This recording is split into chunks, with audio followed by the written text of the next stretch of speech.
Já tenho um YouTube também. Então, quem é nosso amigo? Ah, sim, sim, sim. Ah, verdade. Ele que está voltando para o programa Baiana no Ar. Já está voltando. Muito bem, muito bem. Pois é. Ele já está voltando para o programa Baiana no Ar. Bem, vamos fazer o seguinte: eu estou aguardando só a confirmação. Atenção, viu, produção? Vê aí, porque eu já estou na live e a turma não chegou ainda. Tá certo? Nem Marcos Mendes e nem o Wilton Coelho. Vereador Marcos Mendes, deputado estadual Wilton Coelho. Estou só aguardando, então, os dois entrarem para a gente já iniciar a nossa live de hoje. Enquanto isso, eu vou girar com o repórter Paulinho Fipê, que retorna a esta casa com as informações policiais. Então, Paulinho, que sempre esteve conosco, há 3 anos conosco aqui na Baiana FM, agora o Paulinho FP retorna com a gente, depois que saiu a Mix, né? Ele era para ter voltado, mas ele agora está com um projeto, um programa de samba, tirando a onda da zorra, é o homem do samba, o Paulinho FP agora, é brincadeira? Tá brocado, pipocado, estourado no samba. E aí agora ele vem de novo fazer parte da nossa equipe aqui do programa Baiana no Ar com as informações policiais. Vamos girar então. Paulinho FP, já está na área. Venha, Paulinho, seja bem-vindo, Sacaninha. Boa noite, André Espino, aí, amigos do Baiana no Ar, pela Rádio Baiana FM 89,3. Já de plantão aqui na Central de Polícia, trazer as primeiras informações. Uma vítima de assalto à mão armada reagiu ao crime e disparou a queima-roupa no acusado de roubo na Avenida Luiz Eduardo Magalhães, uma das mais importantes da capital baiana. Tudo aconteceu na tarde de hoje. Segundo policiais, o suspeito do crime, que pilotava uma moto, ficou ferido na via, enquanto o autor dos disparos fugiu do local. Populares acionaram a polícia e, com a chegada dos agentes, foi descoberto que a bolsa do suspeito estava com 5 aparelhos celulares e uma arma calibre 38. Uma ambulância do Serviço de Atendimento Móvel de Urgência São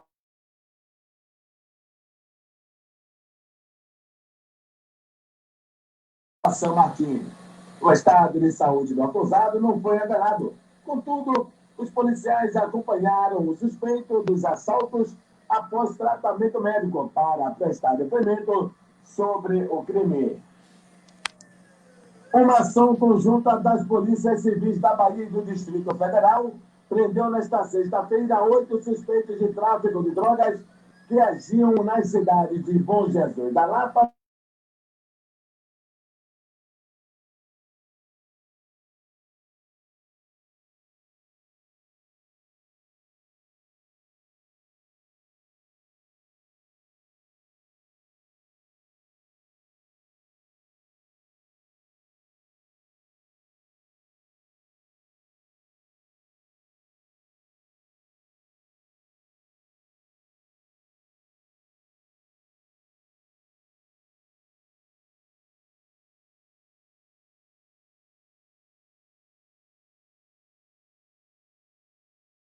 chegaram a 7 homens em Bom Jesus da Lapa, em uma capital federal. Suspeitos de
Oi, André.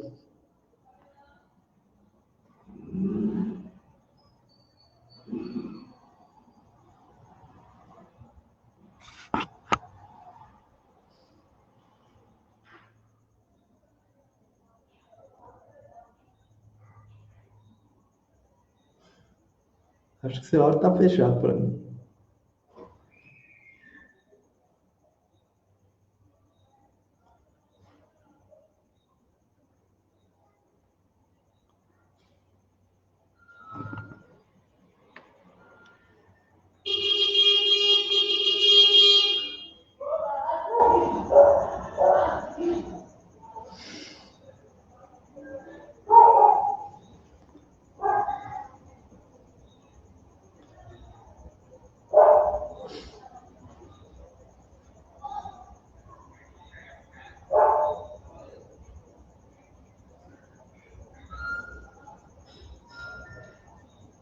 Agora sim, estamos de volta, são 6 horas mais 47 minutos, já estamos aqui com os nossos entrevistados, tivemos as questões técnicas, a tecnologia às vezes ajuda, mas também atrapalha, né? Mas é isso mesmo, já estamos aqui, não é, com o vereador Marcos Mendes, já está conosco aqui, e também o deputado estadual Hilton Coelho.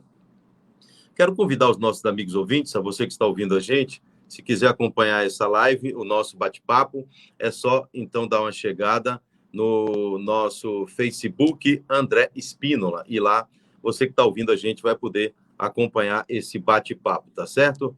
O vereador Marcos Mendes e o deputado estadual Hilton Coelho. Estão os dois aqui conosco, já batendo um papo com a gente.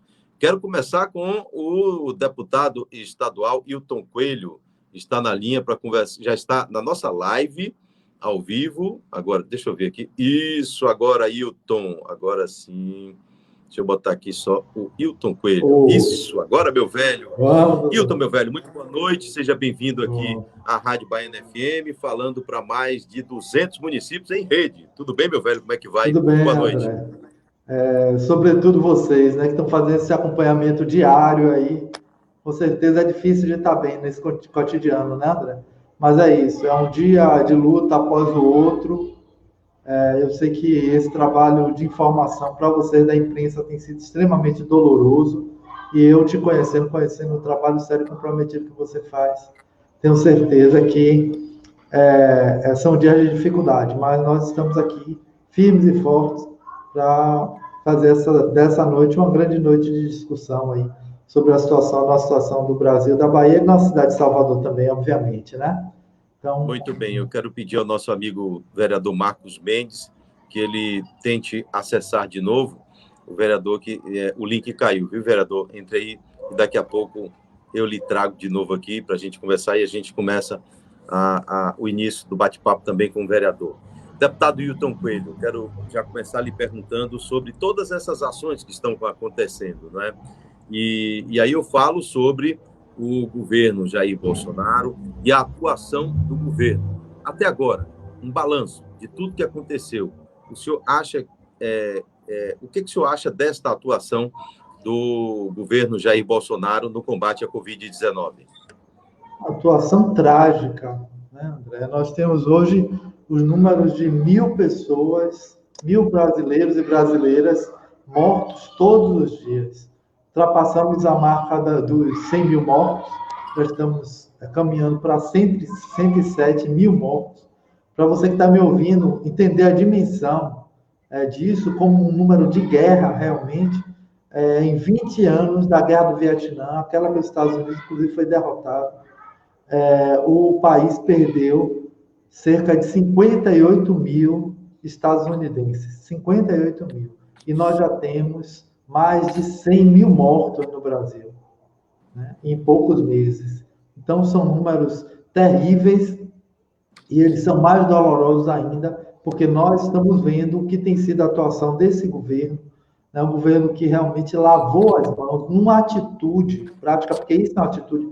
Quem tem os mecanismos para assumir a responsabilidade do enfrentamento e deixa de fazer isso, está tomando uma atitude.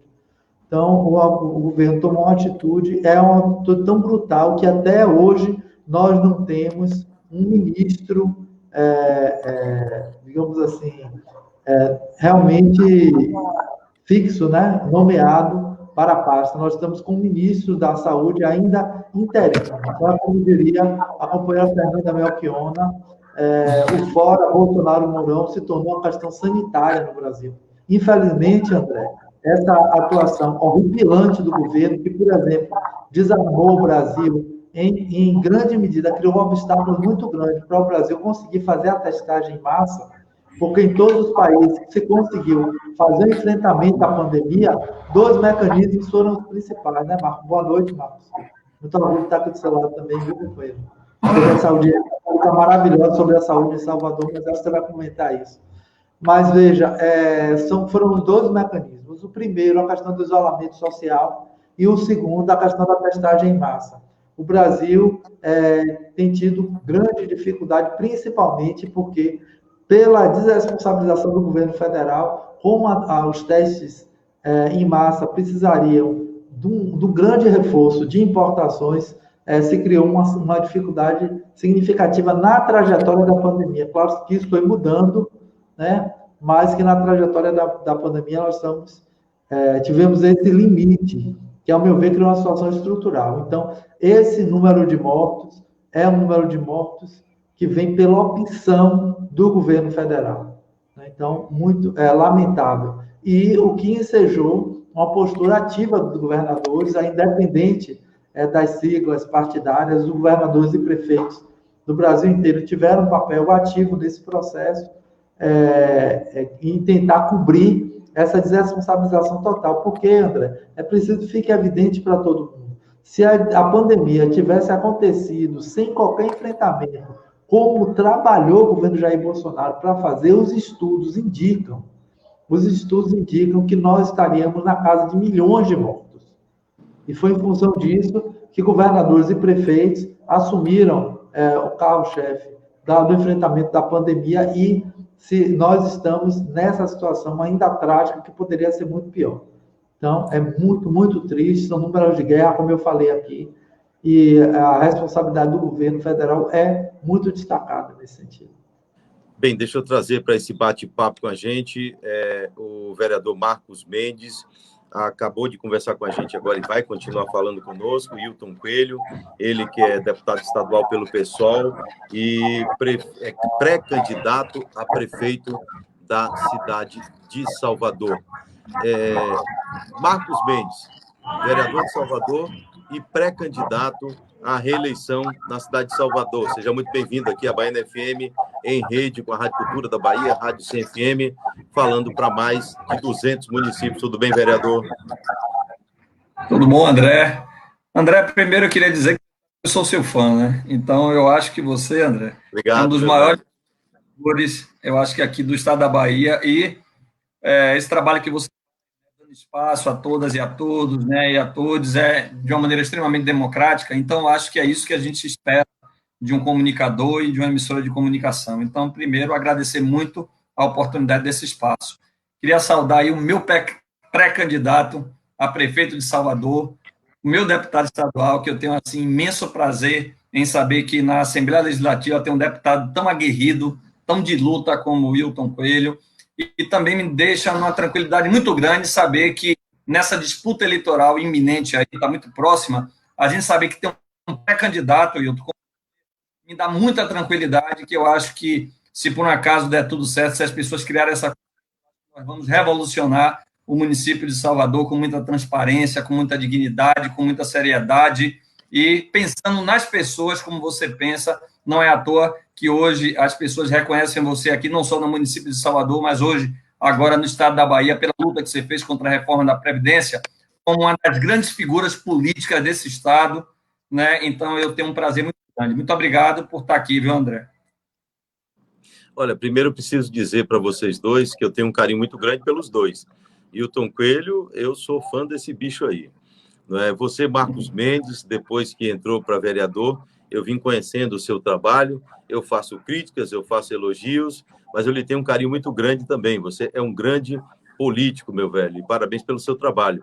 E a importância da independência do rádio, e assim eu procuro fazer. O rádio aqui, e aqui eu estou nessa casa aqui já há quase 4 anos, né, e na comunicação há mais de 25 anos, para fazer rádio com independência. Não fico em rádio que não me dê independência. E aqui eu posso entrevistar todos, governador, prefeitos, senadores, de todos os partidos, né? E o importante é que eu tenho amizade com muitos, faço elogios, faço críticas. Vocês que são pessoas que eu gosto muito, já fiz críticas também. E assim vive a democracia, né? O contraditório é de uma importância muito grande. Agora, vereador, eu queria te fazer uma pergunta, justamente a mesma pergunta que eu fiz, não é, ao deputado Wilton Coelho, que é pré-candidato a prefeito de Salvador. Você é pré-candidato a vereador, parte para a sua reeleição, e aí eu quero que você fale justamente sobre a atuação do governo Bolsonaro, qual a sua opinião no combate à Covid-19. A gente está numa situação assim, eu tenho aqui alguns dados aqui para falar para vocês, André, que a situação é extremamente grave. Nós temos hoje, do ponto de vista planetário, hoje chegando a 30 milhões de pessoas confirmadas com Covid-19.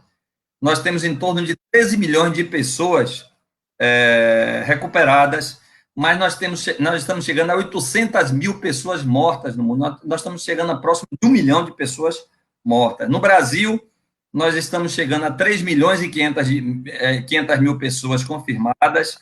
Estamos chegando a 2 milhões e 400 mil pessoas recuperadas. Estamos chegando a 106 mil pessoas que vieram a óbito. Aqui na Bahia, nós já passamos dos 4 mil, estamos chegando a quase 5 mil pessoas que chegaram a óbito.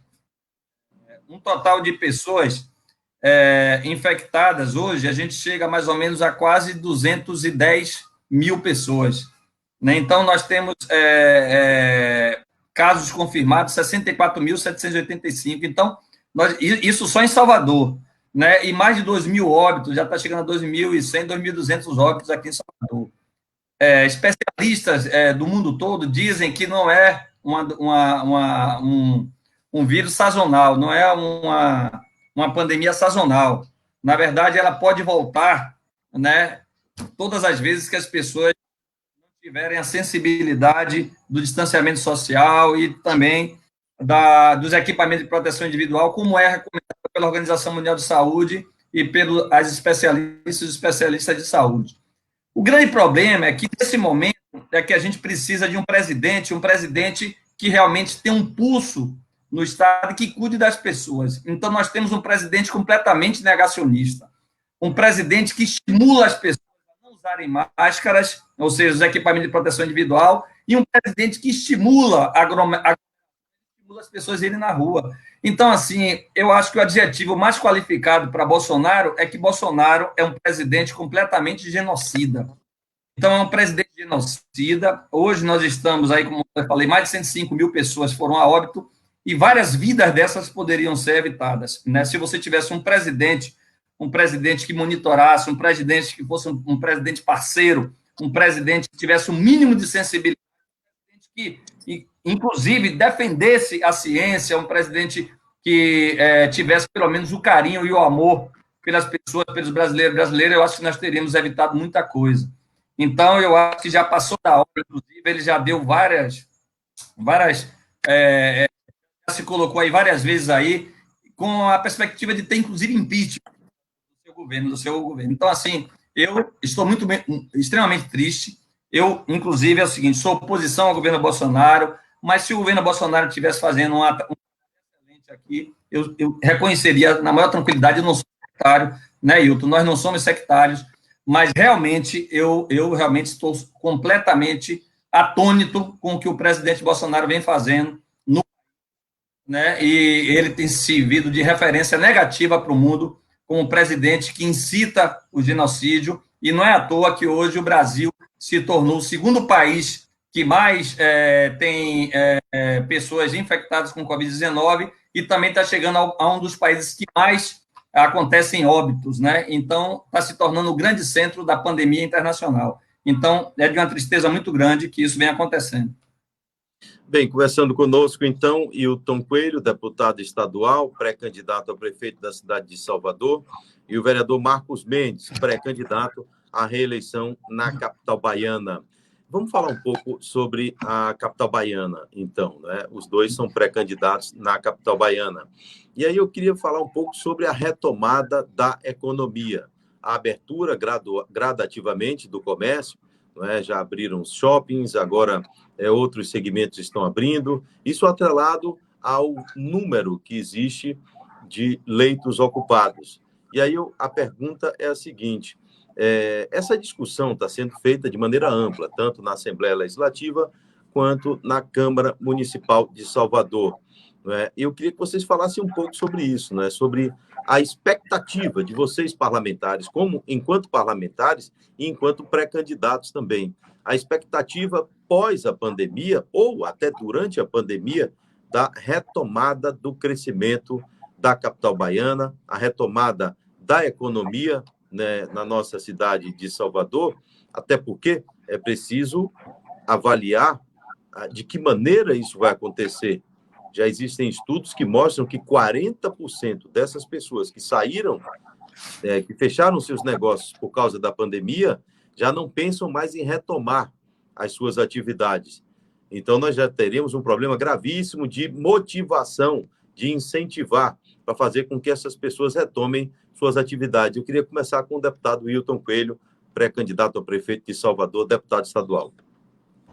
Bom, para falar em reaquecimento econômico, André, a primeira coisa que a gente precisa considerar é que a prioridade agora, ao meu ver, é o direito à vida. O direito à vida está em jogo. Eu não acredito nessa história de platô. O Marcos foi brilhante, sempre brilhante, falando como a possibilidade do reagravamento da doença se dá. Salvador não teve essa experiência de reabertura praticamente total. Outras cidades tiveram e tiveram que retomar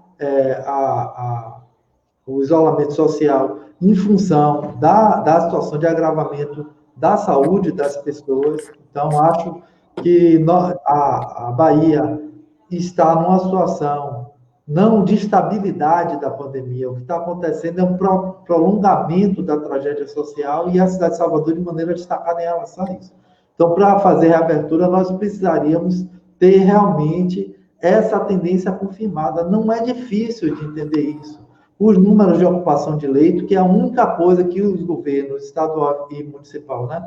O governador Rui Costa, o prefeito Assemineto, o único índice que eles estão considerando, que é a ocupação de leitos, especialmente os leitos de UTI, estão relacionados, obviamente, com a situação de algum nível de isolamento social, por uma questão muito simples. A questão da possibilidade de infecção é muito maior do que a estrutura de qualquer sistema de saúde.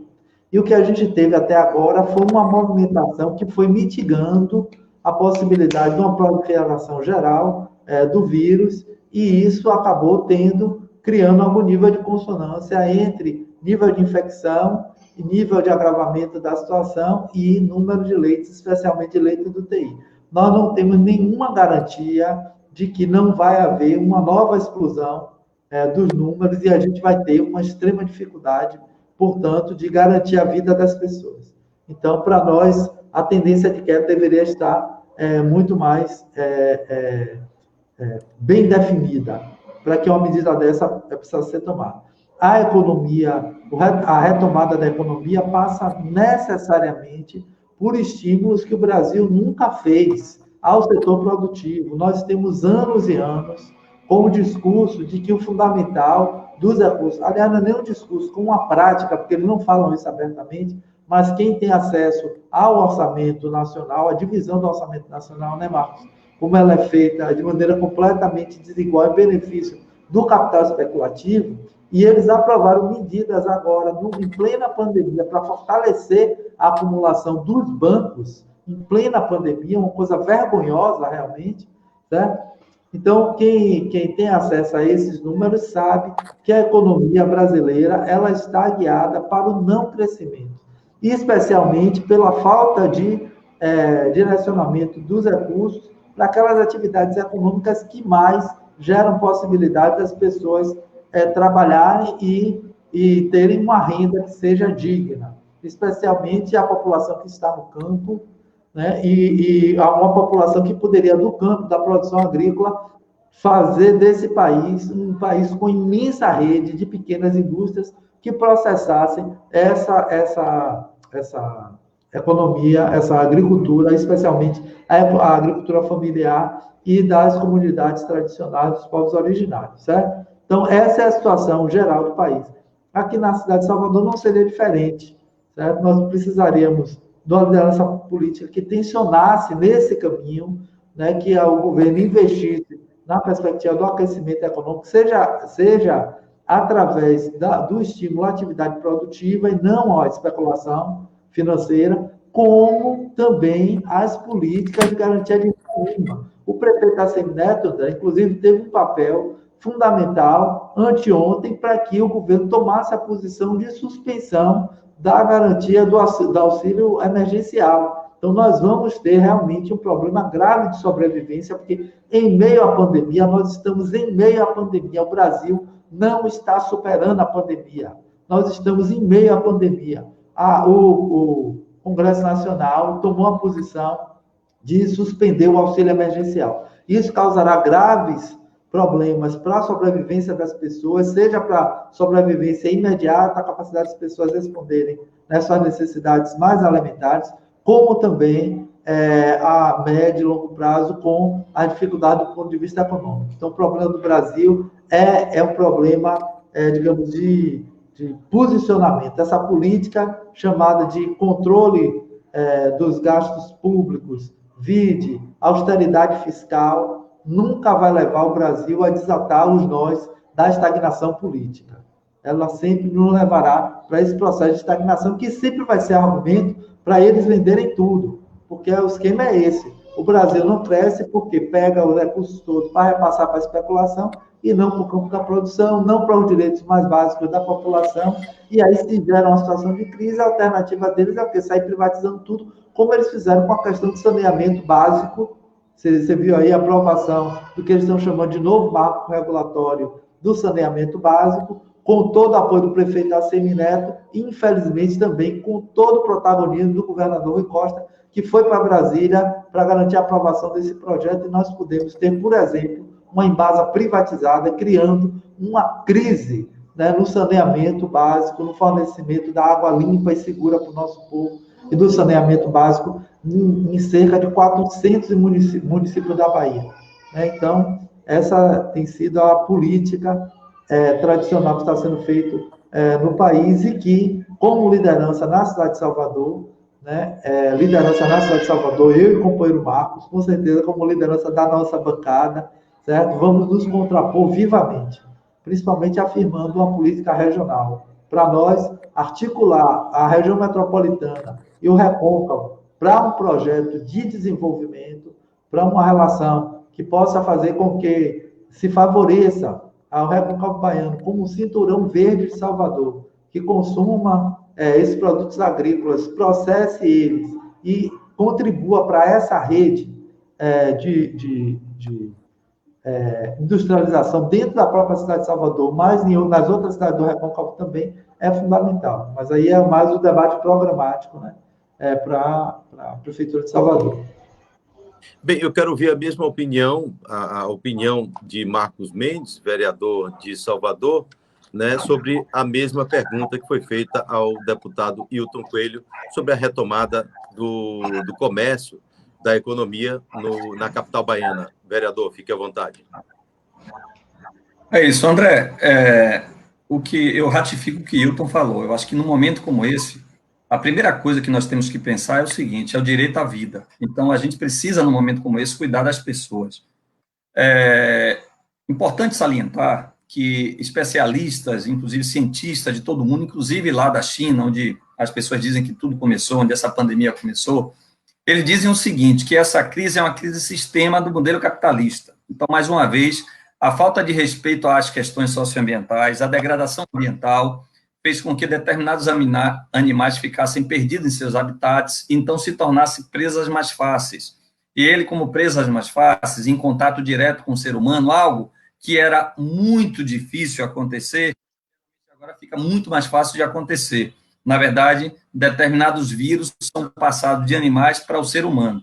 Então, na verdade, isso é uma crise do próprio sistema, do modelo capitalista de ser, que concentra, que não distribui, que não tem responsabilidades socioambientais, responsabilidade com as pessoas. Então, portanto, o único ponto fundamental para eles é o lucro independente das pessoas, independente das questões socioambientais. Então, esse é o primeiro ponto. Então, eles têm que pagar por isso, não é as pessoas que têm que pagar por isso. E aí, eu vou dizer a você por que os pequenos, micro e até médios empresários têm pressionado o tempo todo. Porque eles não tiveram apoio nenhum, nem do governo federal, nem do governo estadual, nem do governo municipal. E outro está aqui que pode dizer isso.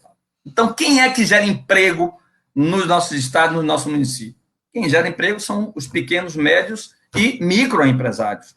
E aí, os banqueiros que já lucram bilhões, eu sou bancário da Caixa Econômica Federal, eu conheço, né, que historicamente esses banqueiros lucram bilhões de reais, mas uma vez eles tiveram quantias bilionárias direcionadas pelo governo federal. É importante salientar aqui que as pessoas precisam saber, e você, que é uma pessoa, André, que é muito antenado em tudo, nós temos, nos cofres públicos, nós temos em torno de 4 trilhões de reais de reserva. 1,3 trilhões de reais no Tesouro Nacional. 1 trilhão de reais, que é um absurdo aqui que as pessoas entendem, no Banco Central, e serve para remunerar a sobra de caixa. Quer dizer o seguinte, André, por exemplo, você vai pegar um empréstimo, você sabe, né, que você é trabalhador igual a gente, quando você vai pegar um empréstimo, os juros são extorsivos, altíssimos. Então, o que é que acontece? Os bancos não diminuem esses lucros, sabe por quê? Porque se sobrar dinheiro no caixa dele, o governo federal acaba remunerando esse valor com juros altíssimos, inclusive com títulos da dívida pública.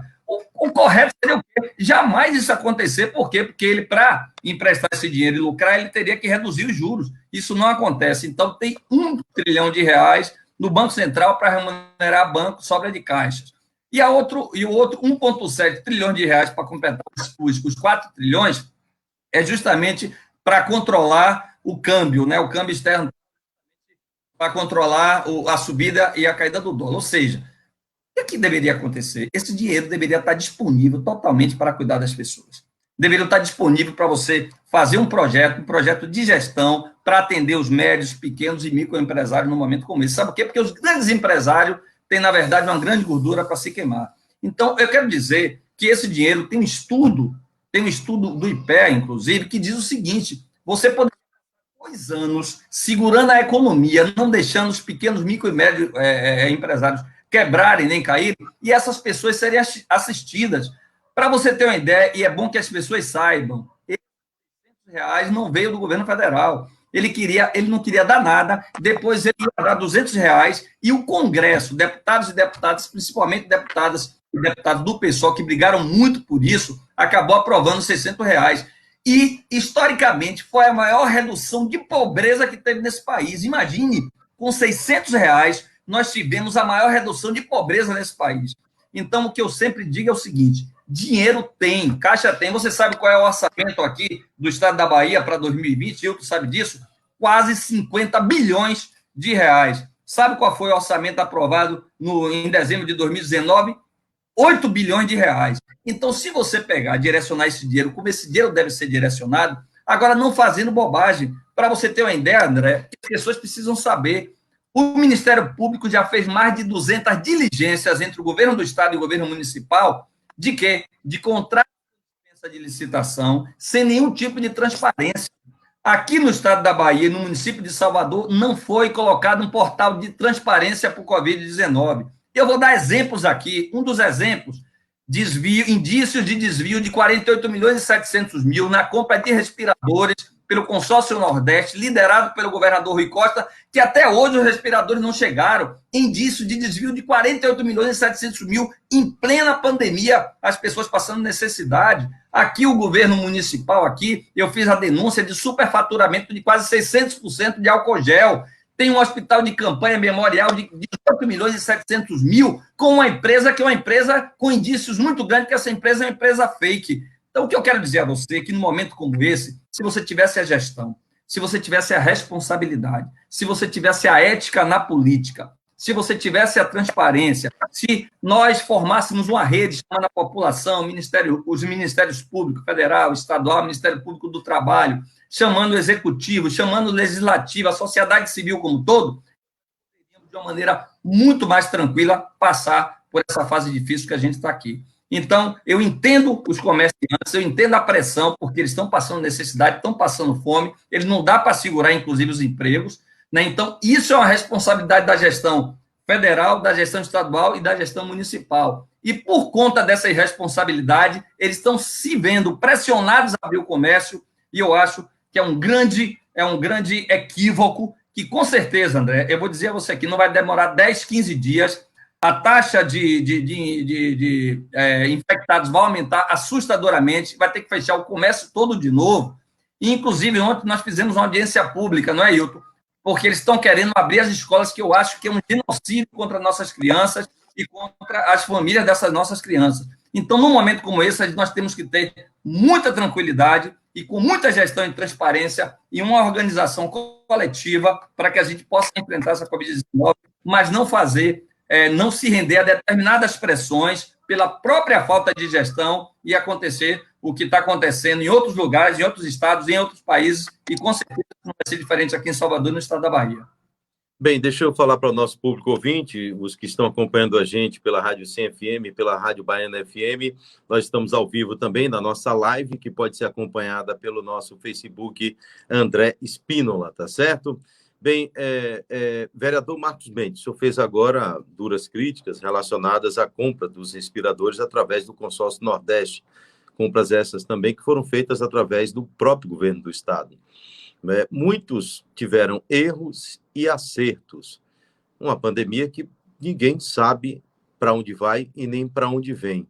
Essas críticas que o senhor faz, nesse momento, são críticas de denúncias de possibilidade de corrupção ou denúncia de erros e acertos que estão acontecendo em vários governos, aliás, em todos os governos, no mundo inteiro, não é nem no Brasil.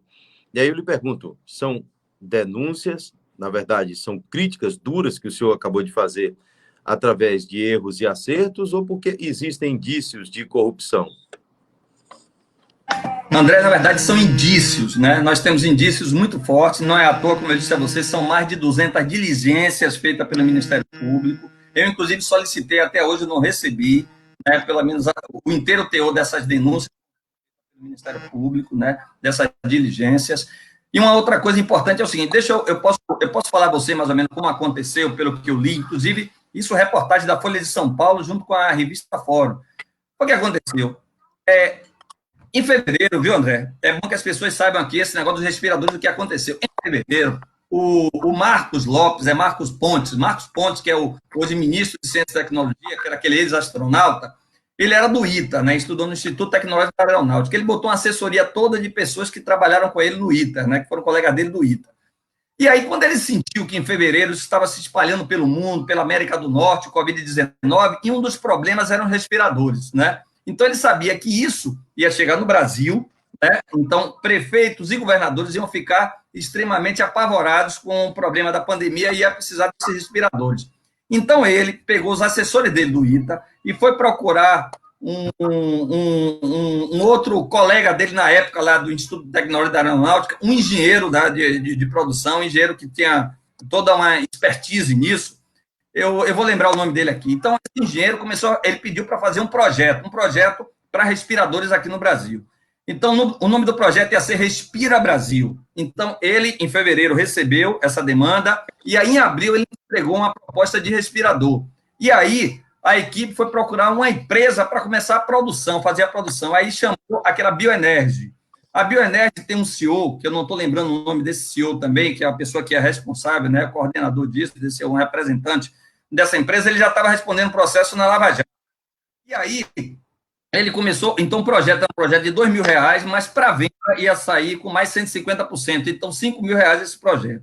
O que é que acontece, o que a revista falou? Então, você tem uma indicação, então, dentro do consórcio Nordeste teve, segundo a revista, o vice-governador de São Paulo, acabou indicando um Kleber Isaac, que era uma das pessoas que ia ser intermediárias, e o Rui Costa, através de Bruno Auster, acabou indicando outro. Se eu não me engano, tem um sobrenome Delanto, alguma coisa assim. Então, essas pessoas foram procurar a Bioenergy, e a Bioenergy contratou, sublocou, talvez quarteirizou, uma empresa chamada Hempcare. Então, o indício que nós estamos tendo é o seguinte: essa Hempcare estava fazendo um contrato com a China para cada respirador custar R$165 mil, ou seja, o respirador mais caro da China custa 142 mil e é um respirador top que não tinha necessidade nenhuma para aqui.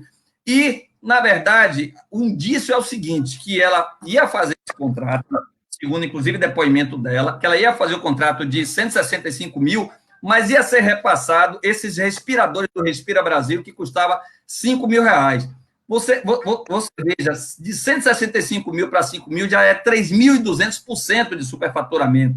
Mas o que é que aconteceu? Quando ele colocou esse respirador à disposição, esse respirador não servia para a equipe médica. Houve uma junta médica que fez uma análise e fez o seguinte: olha, esse respirador para o Covid-19 não presta. Então, o que é que deve ter acontecido? A Bioenergy não ia produzir, fazer uma linha de produção para um respirador que não ia servir para o Covid-19. Então, eles não fizeram a produção. Então, não veio nenhum dinheiro e o dinheiro sumiu. E, de acordo com a denúncia da dona da Hempcare, que eu me esqueci o nome dela agora, ela disse o seguinte, que não poderia mais entregar esse dinheiro porque ele já tinha distribuído esse dinheiro.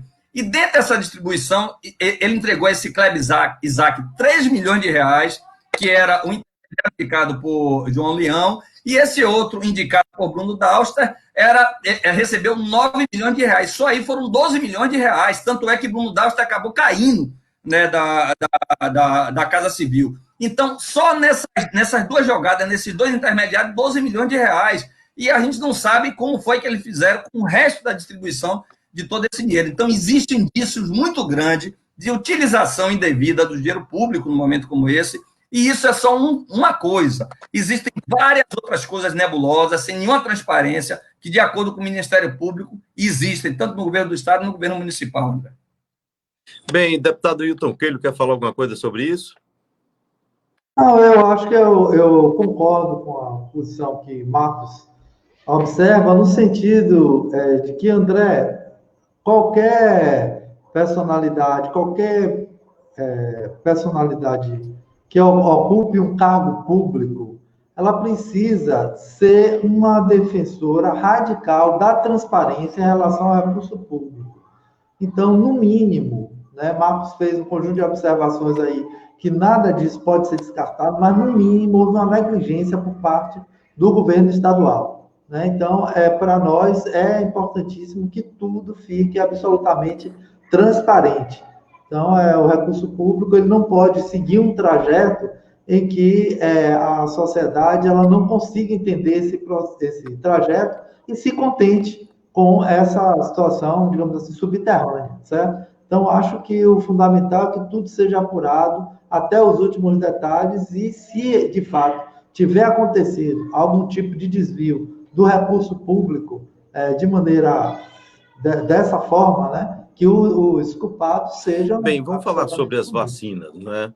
Agora, a Rússia já informou que existe uma vacina, apareceu de uma hora para outra, não é, num período recorde, e já pretende fazer a distribuição. Rui Costa já formalizou um protocolo de intenções para os estados do Nordeste, não é, para que possam participar desta vacina russa, para trazerem, não é, para a vacina russa. E o Rui Costa, que é o presidente do consórcio Nordeste, né? E aí eu pergunto a opinião de vocês sobre esse protocolo de intenções do governador Rui Costa. Deputado Ailton Coelho, por favor. Não, bom, veja bem, nós tratamos inclusive disso na audiência pública ontem. Marcos fez uma audiência fabulosa no campo da educação. Eu queria destacar aqui o papel do mandato do companheiro Marcos. Nossa cidade que pouco debate, André. É difícil ter espaços como esse que você está abrindo para a gente aqui agora, para discutir as coisas de maneira tão aberta e que ganham valor ainda maior, porque institucionalmente a gente tem tido dificuldade de fazer o debate. Então, ontem foi uma audiência pública extremamente concluída. Para você ter ideia, o teto máximo de participação das pessoas foi alcançado. e a gente, logo depois, nas redes sociais, explodiu o número de pessoas que buscaram acesso, tá? Porque não se tem debate político. E nesse sentido, no transcorrer do debate, foi muito bem observado pelo conjunto de especialistas que estavam lidando com a relação entre Covid e a questão da educação, de que condição sine qua non para se voltar ao funcionamento das escolas do ponto de vista presencial. As escolas, elas não para a área de educação, porque entra aí as universidades também, né, e as creches, é preciso ter a vacina. Então, a vacina, de fato, é uma prioridade, nós estamos torcendo para que as coisas ganhem uma velocidade grande. Então, me parece que a iniciativa do governador Rui Costa de tentar viabilizar a garantia dessa vacina é uma iniciativa que vai no caminho de se tentar criar realmente as condições para a volta segura do funcionamento, né, da sociedade. Agora, é isso, nós precisamos ver o que são fogos de artifício, né, o que só é discurso e o que vai realmente conseguir se sustentar. Eu faço votos que a vacina consiga uma comprovação de eficácia realmente e de que ela chegue ao mais rápido possível no Brasil. Se a liderança política, se o governador Rui Costa tomar a dianteira e se comportar como uma liderança política importante para viabilizar esse processo, é óbvio que é uma coisa salutar, né? Mas, como eu disse, precisa seguir um trajeto de comprovação da eficácia da vacina. Nós sabemos que tem uma polêmica em relação à eficácia dessa vacina russa, certo? E que precisa ficar bem esclarecido para que ela chegue ao Brasil realmente de forma segura. E o caminho realmente é esse, é o caminho da vacina. Vereador Marcos Mendes, sua opinião sobre esse assunto. Bom, André, é muito nessa linha. André, nós torcemos para times de futebol, gosto muito de futebol, mas a minha maior torcida agora é para que essa vacina possa vingar. Há uma desconfiança muito grande dessa vacina de lá da Rússia, porque vários especialistas e cientistas internacionais não têm uma desconfiança muito grande sobre a validade dessa vacina da Rússia. Mas nós estamos numa expectativa muito grande. Tem uma vacina também da Oxford aí, eu acho que é em estágio maior avançado, um dos estágios mais avançados que tem, e também uma das vacinas que estão sendo produzidas que tem o maior reconhecimento também da classe científica. Então, eu quero deixar bem claro aqui que estou numa torcida muito grande. Eu acho que é o papel do governo federal, do governo do estado, do governo municipal, já antecipar a proposta de compra dessas vacinas, para que a gente possa garantir essas vacinas aqui. Mas essas vacinas têm que vir com toda a testagem que deve ter, passando por todos os protocolos científicos, para também nós não comprarmos gato por lebre, que eu acho que isso pode gerar aqui uma explosão de novos casos se realmente tiver uma vacina que não funcione. Então, eu espero que essa vacina funcione, que passe por todos os protocolos, e eu estou numa torcida muito grande para que isso aconteça. Bem, nosso tempo já está curtíssimo, viu? Já estamos chegando já ao final do nosso bate-papo, mas ainda eu quero continuar um bocadinho, e aí eu quero trazer uma polêmica que está acontecendo no Brasil inteiro, a polêmica da utilização dos medicamentos, hidroxicloroquina, ivermectina, azitromicina. Eu tenho a minha opinião. Deputado Dê a sua logo aí, André. Sabe disso. Como é? Dê logo a sua aí. A minha opinião, na verdade, eu defendo a ivermectina.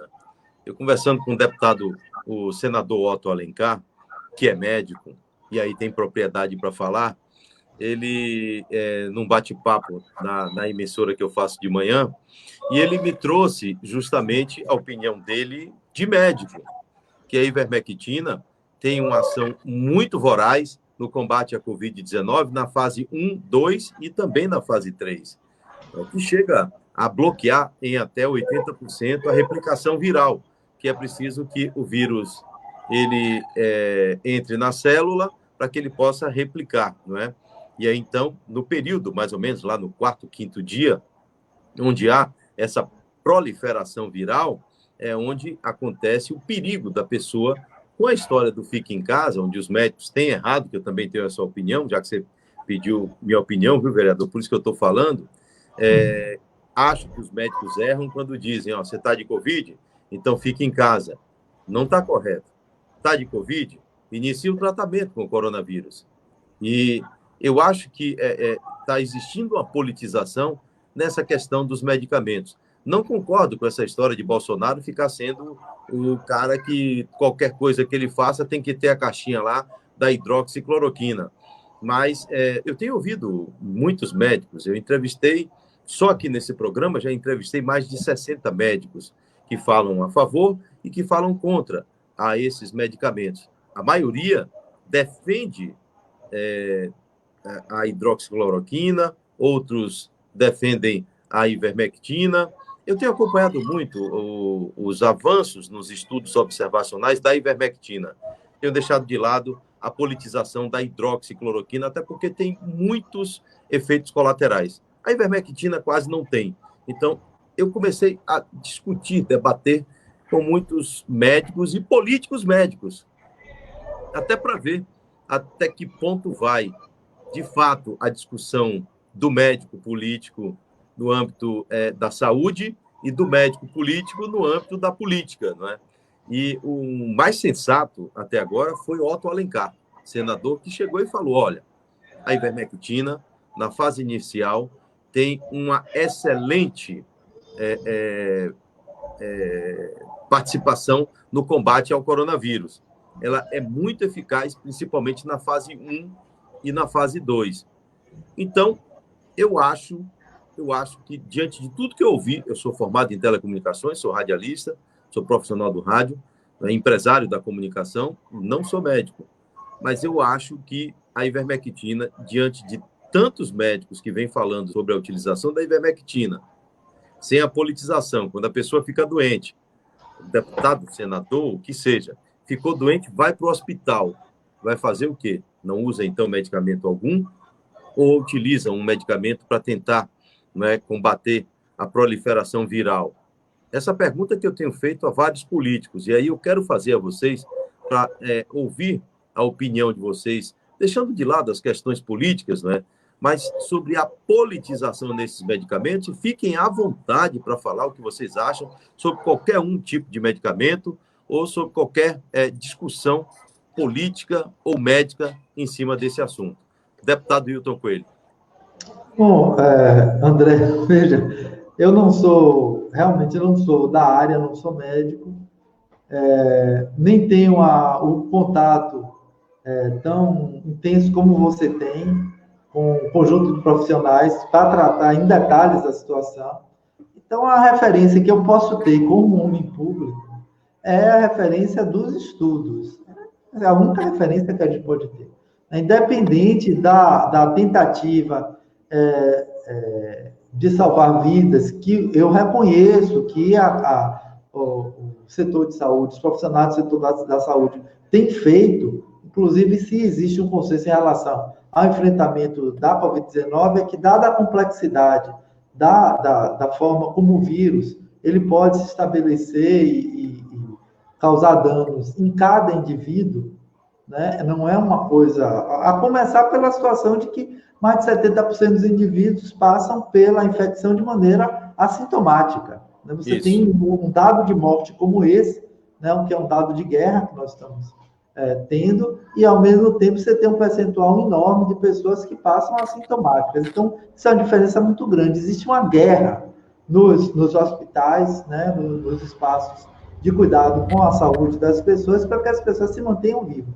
Então, independente das possibilidades que os protocolos abrem, de tentativa de salvar a vida das pessoas, que todas elas são válidas, eu, como homem público, só posso me referenciar em estudos, Infelizmente, eu não tenho segurança, não teria segurança para te dizer hoje de que existe uma medicação que seja uma medicação realmente para salvar vidas em larga escala relacionados a isso. Eu acho que os profissionais da área de saúde, talvez o senador Otto Alencar tenha uma trajetória diferente, mas, em geral, eles estão tateando, eles estão ouvindo o depoimento de outros profissionais, eles estão tentando se orientar nesse dia a dia de luta pela salvação de vidas, e isso gera um conjunto, uma proliferação enorme de posicionamentos. Não é à toa que você falou que diversos profissionais, que são profissionais, estão no dia a dia, no combate, diversos profissionais tiveram posições diferentes no seu programa. eu não quero me responsabilizar como figura pública por ter uma posição Claro, bem claro. definida em relação a isso. A minha posição está subordinada à apresentação de estudos que sejam confiáveis. Mas o deputado, se por um acaso, Deus livre, viu, deputado, mas se houver a necessidade, deputado pegar coronavírus e ter que ir ao médico, utilizaria o medicamento indicado por um médico sem nenhum problema? Isso eu falo qualquer tipo de medicamento, não quero entrar no tipo de medicamento, mas indicado pelo médico, o deputado faria uso tranquilamente? Não, com tranquilidade, nesse caso, não se faz uso de nada. Mas, obviamente, a minha saúde estaria na mão do médico e eu teria que dialogar com ele por esses caminhos que ele indicasse. Agora, é diferente um posicionamento individual. Individualmente, eu estou tomando chá, eu estou fortalecendo a minha imunidade, mas eu não vou chegar, eu não vou poder, num veículo de comunicação de massa, dizer fundamental agora é você tomar determinado chá, que isso vai ser uma alternativa. Eu não posso ter esse comportamento como figura pública.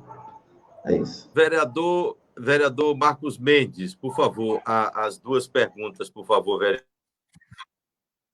Deixa eu dizer, André. Na verdade, André, deixa eu dizer bem claro. A minha vida toda, eu sempre fui um jovem, né, periférico, nasci e me criei na Liberdade, mãe solo, e eu sempre estudei em escolas públicas, universidades públicas, né, então eu acabei tendo a oportunidade de fazer um mestrado, tal, então eu também entrei nessa área da ciência. Então, eu sou, assim, completamente direcionado pela ciência. Então, acho que a ciência ela tem uma importância, principalmente na situação de uma pandemia como essa. Em relação, como você falou, da ivermectina, houve uma testagem in vitro, né? E a testagem in vitro que aconteceu, na verdade, não teve um teste exatamente, não teve tempo para isso, e disse para que ele pudesse combater algum efeito do Covid-19, teria que ter uma concentração muito grande. Então, não existe nenhuma evidência científica da utilização da mesma coisa que o pessoal falou da azitromicina. A azitromicina também, inclusive, eu queria deixar bem claro, né, que a azitromicina como antibiótico pode formar algum tipo de efeito colateral. A ivermectina, como você falou, um pouco menos. A hidroxicloroquina, inclusive, né, existem evidências aí nacionais, evidências mundial, que tem muita gente morrendo, né? Inclusive as pessoas têm que dar um efeito colateral no coração, né? Então, a revista Ciência, né, tal, destacou que é fundamental a investigação mais profunda sobre possíveis benefícios da ivermectina, né, em humanos, né, para combater o Covid-19. Também dizer que não há nenhuma evidência científica que funciona, zero, nada, não existe nada que prove isso. Então, ciência, se exatamente esses efeitos eles não são ratificados, então eu acho que a gente tem que estar submetido a os médicos, né? Então, no atendimento dos médicos. O que é que efetivamente eu acho que deveria acontecer? O que deveria acontecer é uma testagem com muito mais eficiência. Então, que as pessoas todas pudessem ser testadas. Hoje, nem os profissionais de saúde, por exemplo, os agentes de combate a endemias e agentes comunitários de saúde, os conselheiros e conselheiras tutelares, nem eles que estão no fronte de batalha estão sendo testados. Então, eu acho que o primeiro ponto é fazer uma testagem com muita eficácia, com muita eficiência. Primeiro ponto, depois que você fizesse a testagem, então você tem que pegar essa pessoa e botar ela completamente no isolamento social, e aí tem que fazer o medicamento de acordo com o que o médico orientar naquele momento, para tentar proteger logo nos primeiros dias, né, que a pessoa está cometida de Covid-19. E aí, também a orientação para a utilização do uso de máscara, né, com eficiência, não como as pessoas fazem, pega a máscara, bota no queixo, bota na mão, tira, bota de novo, bota no bolso, recoloca, tá? Então, eu acho que tem determinados protocolos que eu acho que esses protocolos podem ser completamente eficientes. Por exemplo, eu utilizo uma máscara e nessa máscara eu boto aquele filtro de papel melita, né, que diz que você tem quase 100% de absorção. Então, eu, inclusive, me protejo todas as vezes que eu saio, eu utilizo isso. Então, assim, eu acho que as pessoas todas têm que tomar as devidas precauções, tem que usar álcool gel enquanto sair, sempre as mãos com sabão aqui quando você está em casa. Então, você tem que utilizar todos esses protocolos. Eu acho que a prevenção é o ponto princípio e fundamental. Evitar aglomerações, A alimentação também, você tem que ter uma alimentação saudável, aí alimentação agroecológica, baseada na permacultura, entendeu? Então, alimentação orgânica, quem puder. Tem, por exemplo, uma feira de Dona Nem aqui perto do Círculo Picolino, todos os sábados, a partir de 7 horas da manhã até 13 horas, e o valor dela é o mesmo valor, inclusive mais barato do que os supermercados, que vendem justamente esses alimentos cheios de agrotóxicos. Então, você tem que, na verdade, ter uma saúde preventiva, o melhor que você quiser, né? Hilton aí, que é naturopata também, Hilton, né, Hilton? Hilton se prepara muito. Então, se a gente se proteger para a gente desenvolver, né, que os nossos anticorpos fiquem cada vez mais preparados, então, eu acho que a gente tem que fazer esse tipo de prevenção e seguir as recomendações médicas. Minha mãe e meu padrasto foram acometidos de Covid-19, eu fiquei extremamente desesperado, porque meu padrasto tem uma bomba relógio, ele é cardíaco, ele tem 33, quase perto de 40% das funções do coração, ele tem diabetes, e ele operou recentemente de próstata, então tem várias complicações de próstata. Então, a bomba relógio. Minha mãe, como fumou muito quando jovem, então ela tem algumas complicações no pulmão.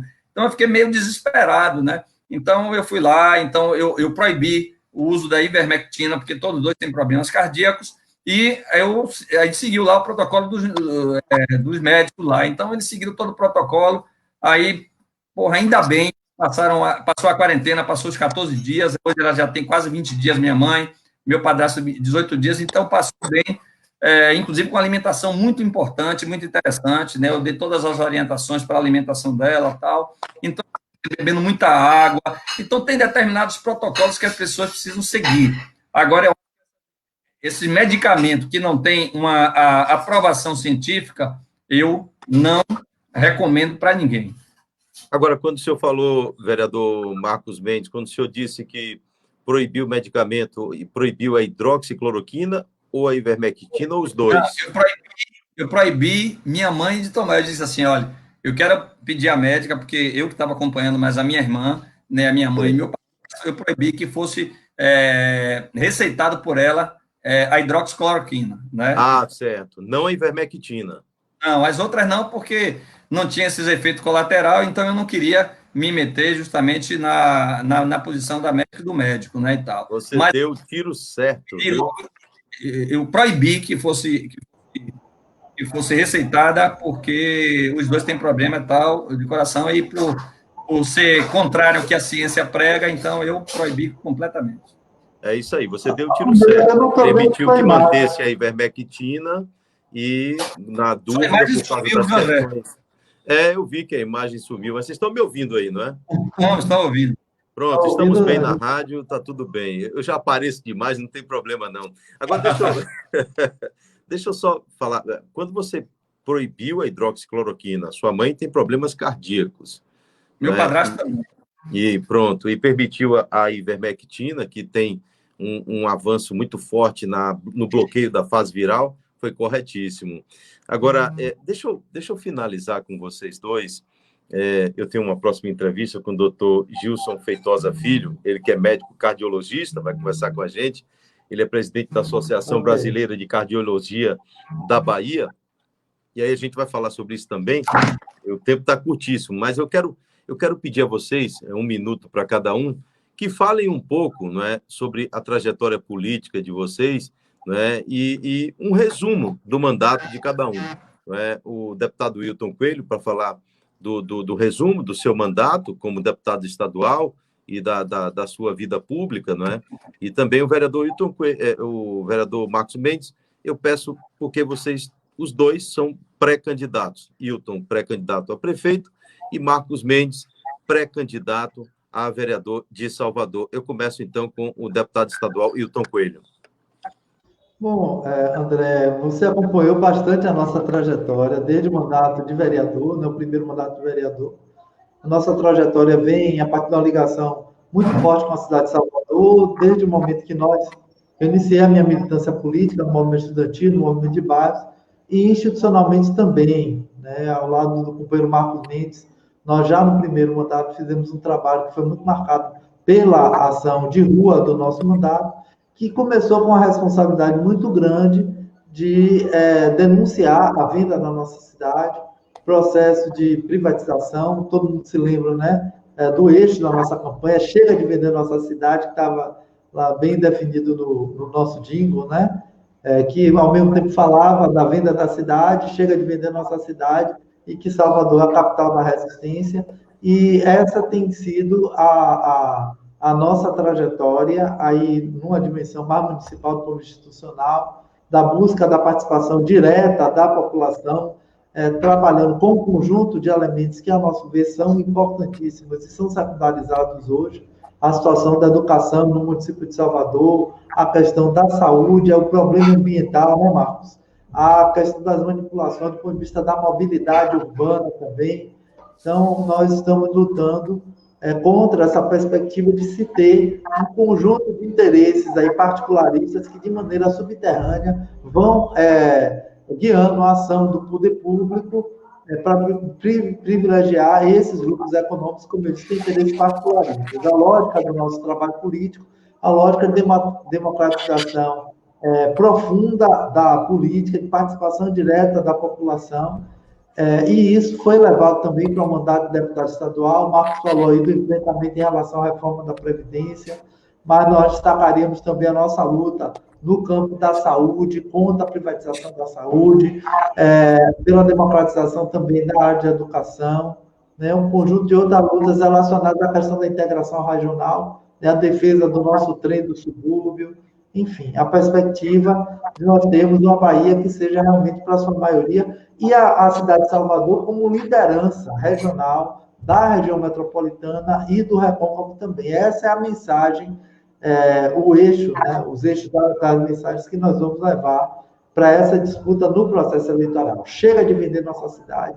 Salvador é a capital da resistência e, portanto, ela pode se colocar na liderança de um projeto regional que passe pela questão econômica e que, inspirado na nossa ancestralidade de resistência e de luta, construa uma educação que chegue para todos, que seja democrática, uma saúde básica que realmente seja prioridade, assim como as outras dimensões da vida de Salvador, como a vida da cidade do ponto de vista ambiental também. Eu vou concluir, senão vou cortar o tempo do companheiro Marcos Mendes.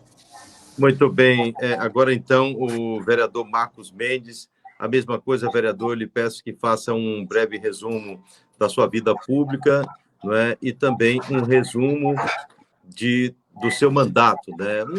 Uma prestação de contas do seu mandato. Corretíssimo, André. Primeiro, eu quero dizer que eu também tenho uma história muito parecida com a de Hilton. Eu comecei a minha militância política na Escola Técnica Federal da Bahia, que eu também depois passou pelo Cefet e IFBA. Comecei essa militância durante todo esse tempo. Eu gostava de militância de base. Eu fui militante do PT durante 20 anos, 12 anos só afiliados. Depois do primeiro ano do governo Lula, eu não acreditava mais nessa aliança que foi feita com o governo do PT.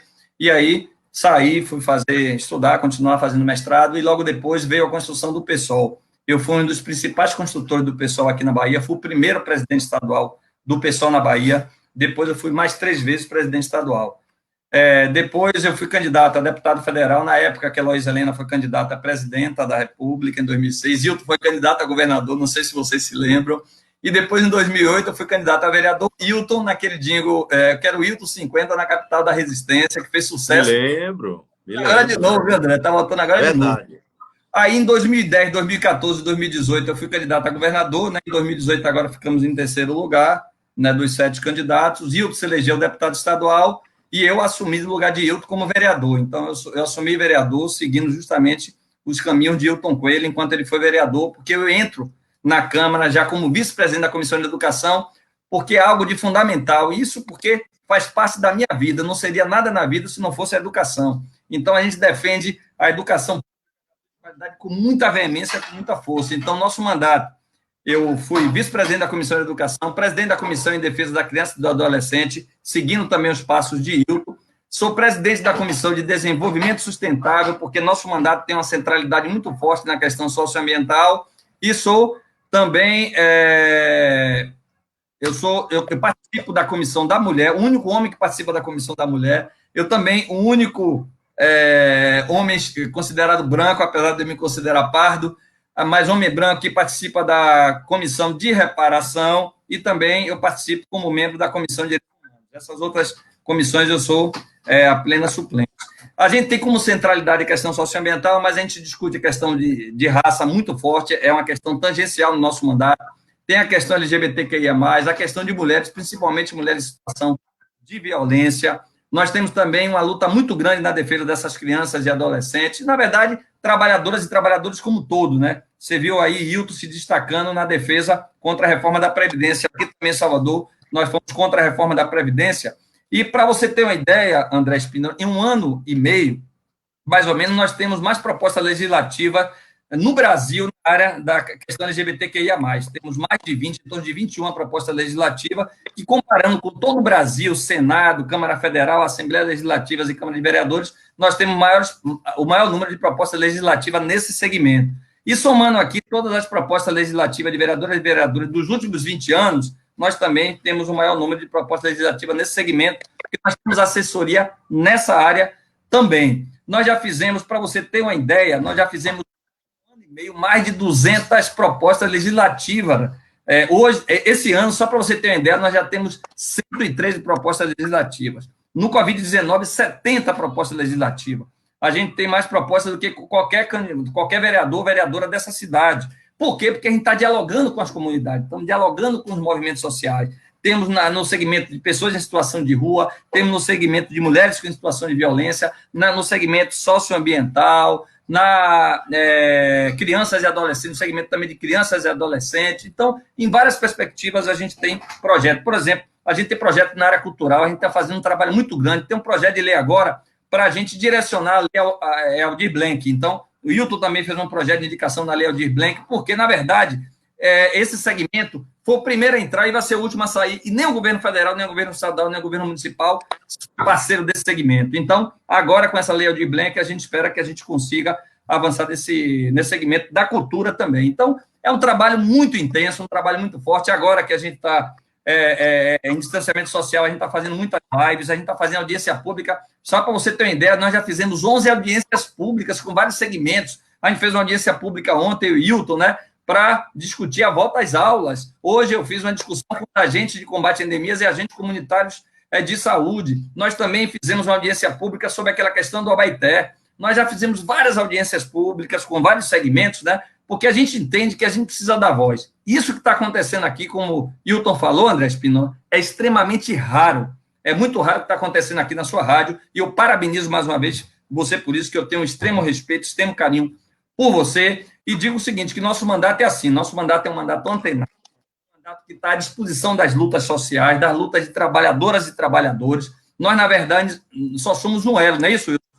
Um elo entre a institucionalidade e a luta do nosso povo, o povo mais pobre, o povo trabalhador e trabalhadores e trabalhadores. Então, essa é a nossa luta com determinadas centralidades. Estamos indo para a reeleição. Eu acho que é um mandato que está sendo reconhecido para caramba, da mesma forma que o mandato do deputado Hilton Coelho está sendo muito reconhecido, e, como vereador, eu acabei entrando nessa onda de Hilton. Eu já cheguei lá com uma moral muito grande o pessoal, né? Porque Hilton deixou um legado muito importante na cidade de Salvador. Então, Hilton tem uma sensibilidade na educação, uma sensibilidade na questão socioambiental, uma sensibilidade com a saúde, né? Essa participação popular que Hilton defende, discutir tudo com as pessoas, nada sobre nós sem nós. E, geralmente, esses governadores, esses prefeitos autoritários, autocráticos, a coisa vem de cima para baixo sem discutir com a base popular. E essa é a nossa premissa, discutir com a base popular e a gente fazer a transformação pela base. Essa é a proposta de Hilton Coelho, pré-candidato a prefeito de Salvador, que eu me orgulho muito, Hilton. Há muito tempo eu não vou participar de uma campanha com todo o prazer, como eu vou participar dessa esse ano. E eu vou fazer aqui das tripas coração, né, para que a gente possa fazer uma dupla dinâmica aí, colocando você no segundo turno aí nessa luta como pré-candidato a prefeito, e a gente vai para essa pré-candidatura à reeleição de vereador de Salvador. Na verdade, que eu quero ser o líder do seu governo. Muito obrigado. Com certeza, sem dúvida. Está preparadíssimo, deu uma demonstração agora. Mais uma, né? Meus amigos, eu quero agradecer a vocês dois, tanto o Hilton Coelho, deputado estadual, como o Marcos Mendes, vereador de Salvador. Os dois, Hilton, pré-candidato a prefeito de Salvador, Marcos Mendes, pré-candidato a vereador de Salvador. Olha, eu vou dizer a vocês, fiz de tudo. Ligaram para mim, deixa eu explicar. Ligaram para mim, aí eu derrubei a ligação. Quando voltou, eu voltei sem imagem. Já fiz de tudo para ver se apareça aí para vocês, não apareceu. Mas o importante, não só a live, primeiro estão ouvindo a gente, minha voz na live, ouvindo a voz de vocês, e aqui na rádio também as pessoas estão nos ouvindo. Então foi ótimo, está tudo bem, está tudo tranquilo. E eu quero agradecer a vocês dois pela participação e dizer o seguinte, volto a repetir, aqui eu faço programa sem partidarismo, eu procuro levar a informação para o nosso público ouvinte, independente das questões partidárias. Eu costumo dizer que eu ando perto de pessoas do bem. Vocês são pessoas do bem. Aqui eu trago, e quem me ouve sabe disso, eu trago pessoas do Partido dos Trabalhadores, do DEM, do PSDB, do PTB, do PCdoB. Não tem problema nenhum. O importante é que o nosso público ouça o que vocês têm para dizer e que cada um forme a sua opinião. Um grande abraço a todos vocês. Obrigado mais uma vez. André, muito obrigado, viu, André? Continue assim, André. Muito obrigado. Eu sei da sua autenticidade, independente de qual. A gente pode ter divergência, como você falou, mas você é uma figura extremamente autêntica. Agradeço muito essa oportunidade. Eu acho que, tanto na política como a gente pensa, né, uma ética socialista, eu acho que também na comunicação tem que ser essa ética, e eu acho que você segue esse caminho. Um abraço apertado e muito obrigado por essa oportunidade. Obrigado, vereador. Deputado, um grande abraço também, viu, deputado? Grande abraço, então. Obrigado pelo carinho aí dos dois, viu? Tudo de bom para vocês, tá certo? Vocês não estão me vendo, mas a recíproca é verdadeira. Edilton, meu velho, o bate-papo foi bom, viu? Edilton, deixa eu falar com você. Hoje é o dia do cardiologista, né? O dia do cardiologista. E eu não quero deixar de homenagear os nossos cardiologistas, né?